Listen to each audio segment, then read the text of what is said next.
Recent controversy में union minister Nitin Gadkari ने एक इन्फ्लुएंसर मुकेश मोहन पर 50 करोड़ का डिफेमेशन केस फाइल कर दिया है और इस केस के साथ ही मुकेश मोहन पर एफआईआर भी दर्ज की गई है और उनका फोन भी जब्त कर लिया गया है। मुकेश मोहन एक सिंपल से कंटेंट क्रिएटर है जिन्होंने अपनी वीडियो में कोई भी डायरेक्ट एलिगेशन नहीं लगाया। उन्होंने सिर्फ एक पब्लिश मीडिया रिपोर्ट को एक्सप्लेन किया जो कि कारवान मैगजीन में छपी थी। इस रिपोर्ट में यह क्लेम किया गया कि गडकरी परिवार के बिजनेस नेटवर्क के बीच एक ऐसी कंपनी ऑपरेट करती है जिसका डायरेक्ट लिंक बीफ एक्सपोर्ट से जुड़ा हुआ है। इस कंपनी का नाम रंबल एग्रो एंड फूड्स बताया गया जो कि इलीगली यूएई, वियतनाम और ओमान जैसे देशों में एक्सपोर्ट करती है। और वहीं रिपोर्ट में यह भी सजेस्ट किया गया कि इस कंपनी का इनडायरेक्ट कनेक्शन सियान एग्रोटेक से है जो कि इथेनॉल प्रोडक्शन का काम करती है। और वहीं रिपोर्ट के मुताबिक इस कंपनी के मैनेजिंग डायरेक्टर नितिन गडकरी के साहबजादे निखिल गडकरी खुद हैं। साथ ही यह भी बताया गया कि इस बीफ एक्सपोर्टिंग कंपनी को कोऑपरेटिव बैंक से सिग्निफिकेंट लोन्स भी मिले हैं और इन सभी बैंक्स में डायरेक्टर के रूप में नितिन गडकरी की खुद की वाइफ का नाम जोड़ा गया। और ये सारे ही क्लेम्स कारवान मैगजीन में दर्ज हैं। लेकिन निखिल गडकरी ने कारवान मैगजीन के खिलाफ कोई भी एक्शन नहीं लिया, बल्कि एक कंटेंट क्रिएटर जो कि है मुकेश मोहन, उन्होंने ये सारी न्यूज़ की रिपोर्ट्स क्या दिखा दी, उनके खिलाफ स्ट्रिक्ट एक्शन लिया जा रहा है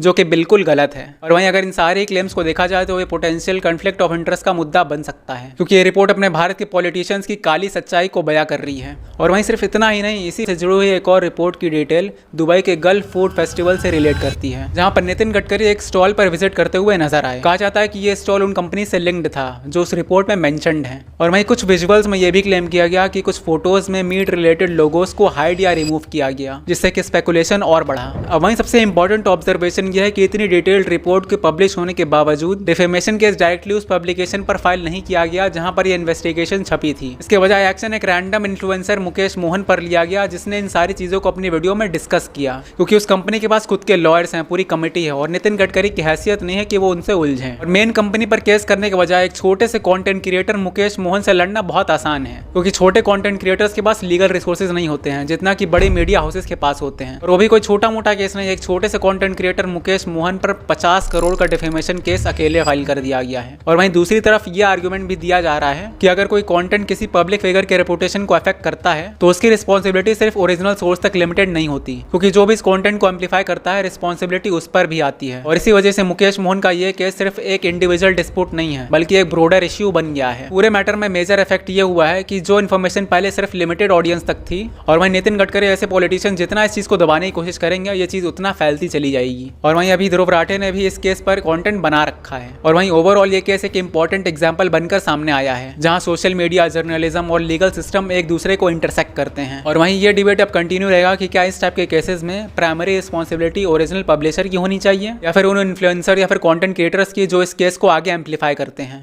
दोस्तों फिलहाल इस वीडियो में सिर्फ इतना ही। ऐसे और अच्छी इन्फॉर्मेटिव वीडियोस के लिए सब्सक्राइब कर देना चैनल को एंड वीडियो अगर जेन्युइनली अच्छी लगी हो तो लाइक करके हाइप जरूर कर देना ताकि आप जैसे जेन्युइन ऑडियंस तक ये वीडियो पहुंच सकें।